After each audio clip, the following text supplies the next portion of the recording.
Hello বন্ধুরা, আশা করি সকলেই ভালো আছেন। আমিও ভালো আছি। যারা ভেটেরিনারি পল্লী চিকিৎসা কোর্স প্রাইভেটভাবে করবেন তাদের জন্য 3 মাসের কোর্স 3000 টাকা, ভর্তি ফি 1200 টাকা, 4200 টাকার মতো খরচ যাবে। আর যারা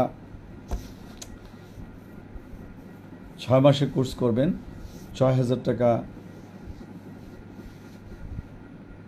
খরচ হবে, ভর্তির সময় এবং সব মিলিয়ে প্রায় 7200 টাকার মতো খরচ হবে। সার্টিফিকেট সহ 8200 টাকার মতো খরচ হবে। যারা ভর্তি হতে চান 3 মাস বা 6 মাসের কোর্স তারা ভর্তি হতে পারেন। আর সরকারিভাবে 8200 টাকা 3 মাসের কোর্স, 6 মাসের কোর্স 16000 টাকা, 1 বছরের কোর্স 32000 টাকা।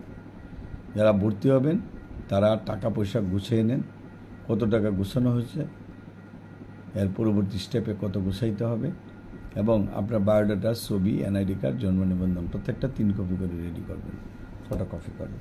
এবং আমাদের ঢাকা, সিলেট, ময়মনসিংহ ব্রাঞ্চে যোগাযোগ করবেন। ঢাকা উত্তরা, সিলেটে আম্বরখানা, ময়মনসিংহে আলিয়া মাদ্রাসা শুক্রবার এবং শনিবারে যোগাযোগ করবেন। এবং দেখা গেছে অনেকেই শুক্রবার শনিবারে বাইরে যোগাযোগ করার জন্য চেষ্টা করেন, কিন্তু আপনি মনে রাখবেন শুক্রবার এবং শনিবারে যোগাযোগ করতে হবে। আমাদের দেশে উন্মুক্ততেও কিন্তু শুক্রবার এবং শনিবারে ক্লাস হয়, অনলাইনেও ক্লাস হয়, আমরা অনলাইনেও যোগাযোগ করতে পারবেন।